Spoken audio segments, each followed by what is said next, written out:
Olá, estimados. Não é novidade que o ambiente noturno, às vezes diurno, são cíclicos e muitas vezes deixam legados em nossas vidas em determinadas camadas da sociedade através de suas propostas artísticas e culturais. Observamos principalmente no período pós-pandêmico a inexistência de continuidade de sonhos, projetos e propostas. Na década passada, no Brasil, também houve esse movimento. Ambos possuem forte ligação à situação econômica do país, que naquela época estava em pré-recessão e vivenciou a mesma. E atualmente, junto a dificuldades econômicas, encontram-se também em crise já anunciada de segurança pública, que se arrasta por décadas de inércias e acordos de quem detém o poder. Enquanto isso, artistas são calados, o público fica à mercê de uma pobreza qualitativa cada vez maior, enquanto isso ficamos exilados através das adaptações impostas pelo sistema. Empregos se vão, sonhos tornam-se pesadelos e ficamos amordaçados e cada vez mais neuróticos à base de estimulantes como válvula de escape da inércia e passividade de... Debate-se sobre como a cena noturna irá sobreviver. Isso não apenas em São Paulo, Rio de Janeiro, Curitiba, Sorocaba ou Itapetininga. Ocorrem também em Nova York, Londres, Berlim, Los Angeles, Tóquio e demais cidades em torno do globo.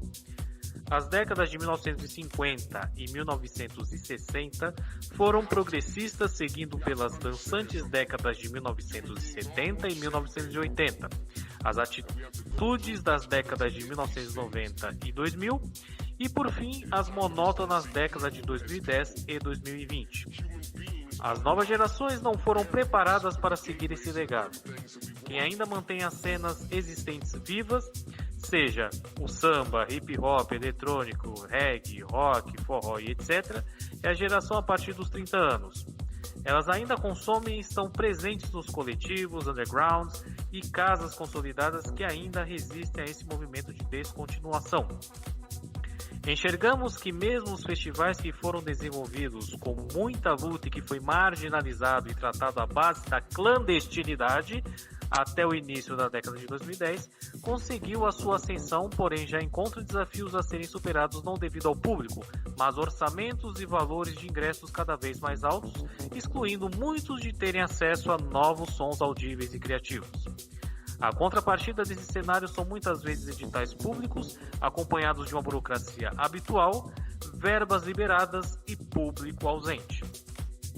A maior ofensa para um artista ocorre quando apresenta-se a moscas, mesmo com seu bolso cheio de dinheiro público, em decorrência à aprovação de sua proposta cultural.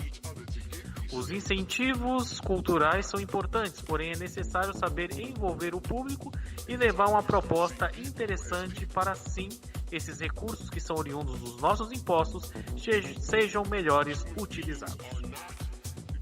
A empresa ao qual sou diretora, a S8 Consultoria, que também abrange a S8 Comunicação e Artes, já participou de edital para um evento no Vale do Anhangabaú, no Centro Histórico de São Paulo, no ano de 2023.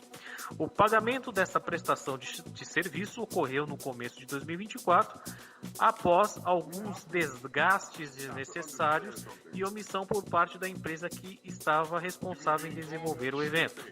Em relação ao certame, não houve uma divulgação decente e, com isso, alguns transeuntes acompanharam a apresentação artística de 2 DJs que disponibilizei a eles, sendo que a responsabilidade master de divulgação era deles.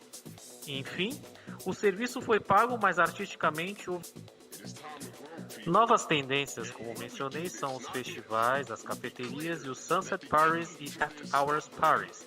Esses dois últimos que já escrevi sobre esse assunto aqui na coluna, e não são algo novo, porém houve um crescimento exponencial desde a última década até agora. Enxergamos cada vez mais estabelecimentos fechando as portas ou adaptando-se em novos formatos para poderem sobreviver e muitas vezes nem isso é capaz de mitigar a descontinuação de atividades. Onde está o problema?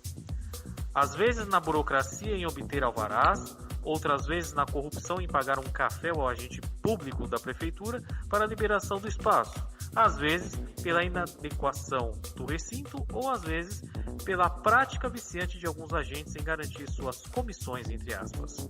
E muitas pela aventura em propor algo sem segurança, burlando imposições estatais, mas entregando êxtase a seus clientes.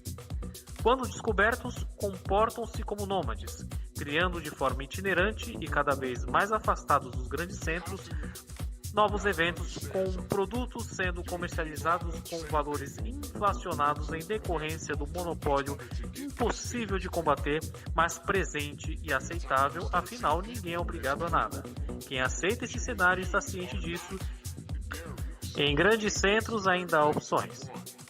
Os ambientes de cidades de interior são os que mais sofrem com isso. São submetidos a monoculturas. Mesmo quando tenta-se furar a bolha, são incompreendidos. Nesses casos, o trabalho publicitário precisa ser forte para pelo menos haver o custeio dos investimentos e uma pequena margem de lucro. Caso contrário, estar no negativo ou apenas pagar os investimentos feitos não é algo estimulante. Os municípios de médio porte ainda conseguem se sobressair, mas os menores enxergam uma economia noturna estagnada e pouco criativa.